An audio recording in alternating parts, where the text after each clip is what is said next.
Ma sœur s'est moquée de moi parce que j'étais adoptée. Alors j'ai fait en sorte que nos parents souhaitent m'avoir choisi 2 fois. En grandissant, Hailey ne manquait jamais une occasion de me rappeler que je ne faisais pas vraiment. Partie de la famille, chaque dispute entre nous finissait pareil. Elle disait que mes parents m'avaient au moins vraiment voulu, au lieu de rester coincés avec des restes. Ça faisait mal à chaque fois. Je savais que nos parents m'aimaient, mais ces mots semaient le doute. Est-ce qu'ils m'avaient vraiment choisi, ou juste accepté par facilité? Quand j'avais 15 ans, quelque chose a changé. J'ai entendu maman et papa parler de leur envie de mieux comprendre d'autres cultures.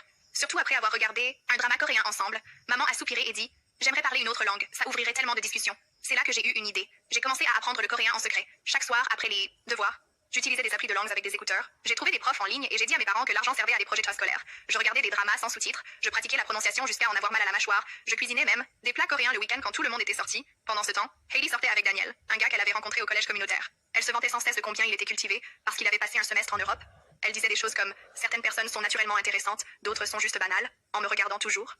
Quand elle disait ça, ce qui rendait les choses pires, c'est que nos parents semblaient impressionnés par Daniel aussi. Ils lui posèrent des questions sur ses voyages, ses expériences, comme s'il était une perle rare à nos dîners. Daniel était gentil avec moi, mais Hailey coupait toujours court à nos conversations. Elle disait « Ne l'ennuie pas avec tes trucs ». En levant les yeux au ciel, l'occasion parfaite est arrivée pendant la fête de remise de diplôme d'Hailey. Elle avait invité Daniel et insisté pour qu'il vienne avec ses parents, qui avaient immigré de Corée quand il était jeune.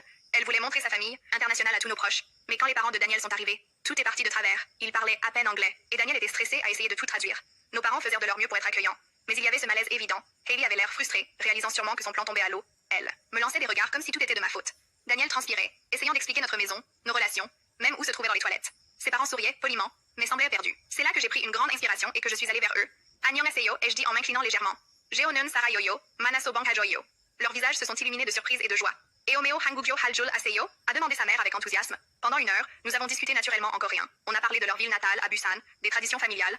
On a ri des différences culturelles entre la Corée et les États-Unis. Je leur ai parlé des plats que j'avais appris à cuisiner. Sa mère était si contente qu'elle a noté ses propres recettes sur des serviettes. Toute notre famille s'est rassemblée autour de nous. Mes parents avaient l'air de voir un miracle. Depuis quand tu apprends ça? A demandé papa, étonné. 3 ans, j'ai répondu. Je voulais que ce soit une surprise. La mère de Daniel m'a pris les mains et a dit à mes parents dans un anglais cassé. Votre fille, elle a un cœur très beau. Elle nous fait sentir.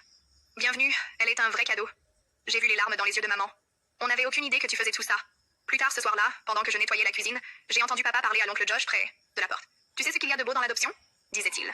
On pense donner une maison à un enfant. Mais en réalité, c'est nous qui recevons un trésor. Lena a travaillé en secret pour se connecter aux autres. Pour accueillir. Ce n'est pas quelque chose qu'on lui a appris.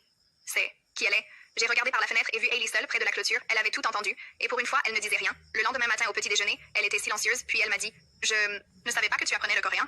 Il y a beaucoup de choses que tu ne sais pas sur moi. » J'ai répondu sans méchanceté. Juste la vérité. Elle a hoché la tête doucement. Je vois ça maintenant. Elle n'a plus jamais fait de remarques sur mon adoption.